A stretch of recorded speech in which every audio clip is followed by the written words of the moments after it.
Welcome to today's video, and today I will be talking about what we are working on at Mande, and also just show you a sneak peek of what we've been up to.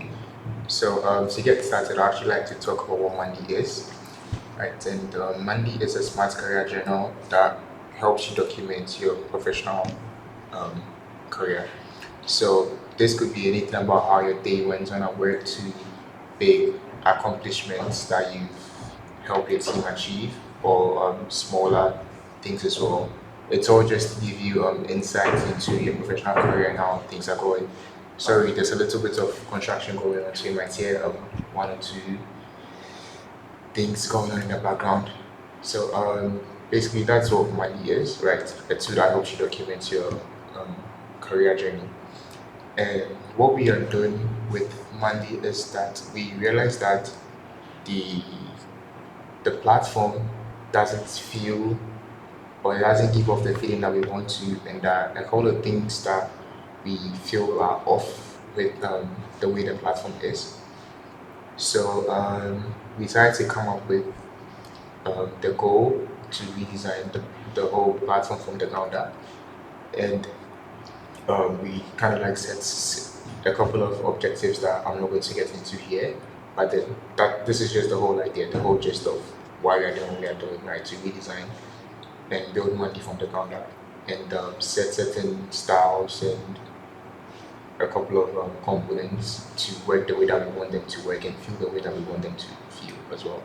Right. So coming here, I'll just kick start with the main thing that we did first. So the first thing we did was mainly just to conduct an audit on the platform, just to get like the areas that we want to target and then work on. Right. And the first thing that we decided to do was to audit the type system to check if it actually corresponds with what we have in Figma. Right. So we did the audit and then realized that there are a couple of things that were missing here and there. So we decided to then build a prototype or experiment actually with certain things. So over here, as you can see here, right, this is where we did most of the experimentation before we even like set anything as a style. So after the audit, we just played around with the type here and there to see what works for us. So going into this, you can see that nothing here is actually set as a style. Everything here was just freestyling, experimenting to see if it works. Right. So after we come up with a weight, a font size, line height, letter spacing that we feel works well with what we have here, then we share that with Eugen, and then Eugen builds like a prototype of it on the web that we can take a look at it, edit again, audit again, and if like everything on there looks good, then we know that okay, fine, we can then load these things in as styles. Right, so to showcase the final type system that we came up with here, we are using Jive by Vessel, which is a free phone, so you can check that out. Right, and then we now came back in here to set the type system here. Right, so as you can see, we decided to use the weights regular, medium, and semi-bold because for our use case, we felt like these three weights actually work well and communicate the feeling that we want. So that's why I decided to use these three weights.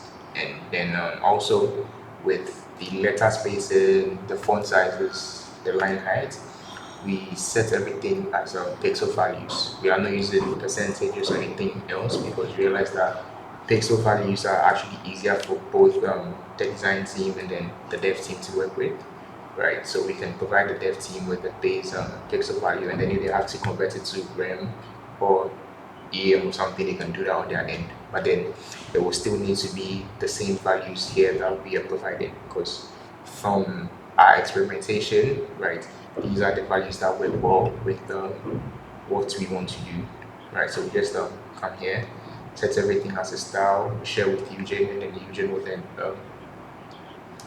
build it in code, right? So this is like the first thing that we did, the type system.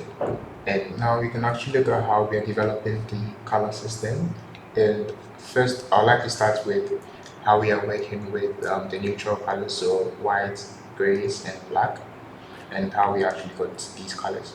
So to get these colors, Ima came up with this formula where he overlaid the um, sorry, where he overlaid the Gauss primary color, as you can see here, primary 100, which is the base of the primary, and then he overlaid it with black and white here, right? Pure black and pure white to get the set of grays that we'll be using. So the grays and blacks that we'll be using, right? What he did was that he played around with the opacity on the black and then the white to get the color that um, that we were going to use. So you just like do the sample it and then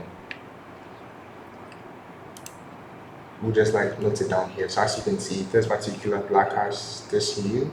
If I pick this one, so you see that it has the same hue, right? It's just that the saturation and lightness are different, but then they all have the same hue, right? Because we need them to look and feel exactly the way that we want them to.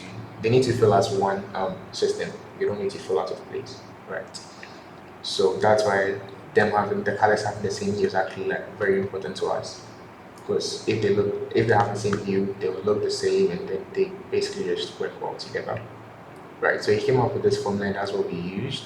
But then we didn't just pick them and then use them. We had to use them in places that we actually do use them. So some of these colors we might use them as placeholders, or we might use them as um, border, like the color for a border or a text color or something, right? So then before we actually do lock them in, we play with them or we experiment with them in several places. This one might be like a placeholder text, someone that will use a placeholder text.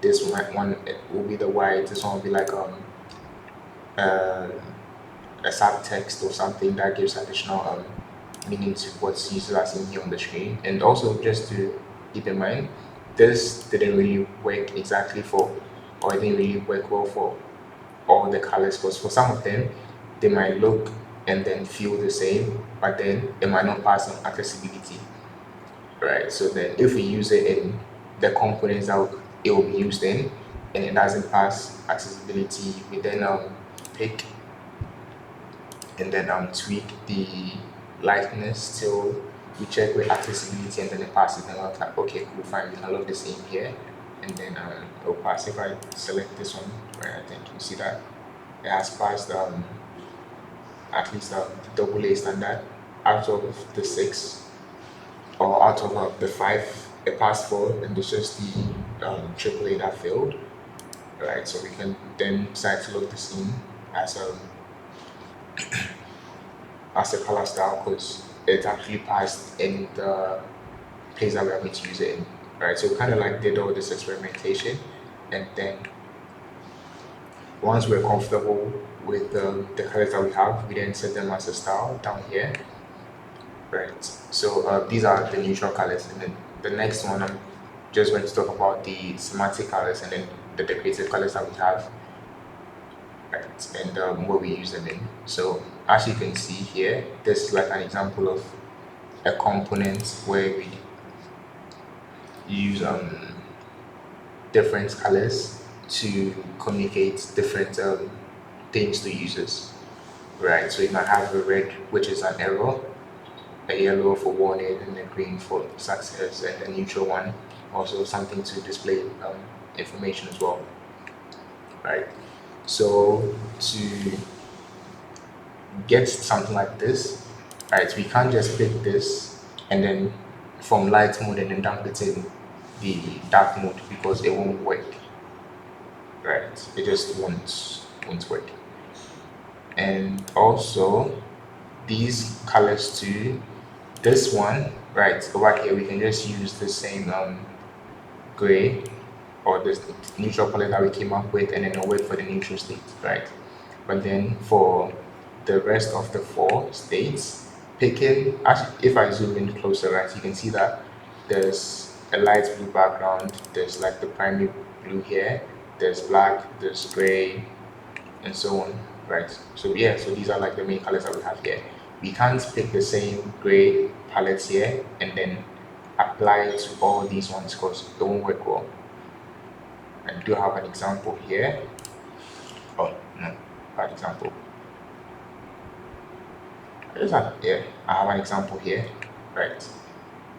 These two colors are for the subtext that you can see here. This is gray 100, so this will be like the grays from the neutral palette. If I zoom in here and you see this gray, I also zoom in here and you see this gray, right? These are the two that I sampled.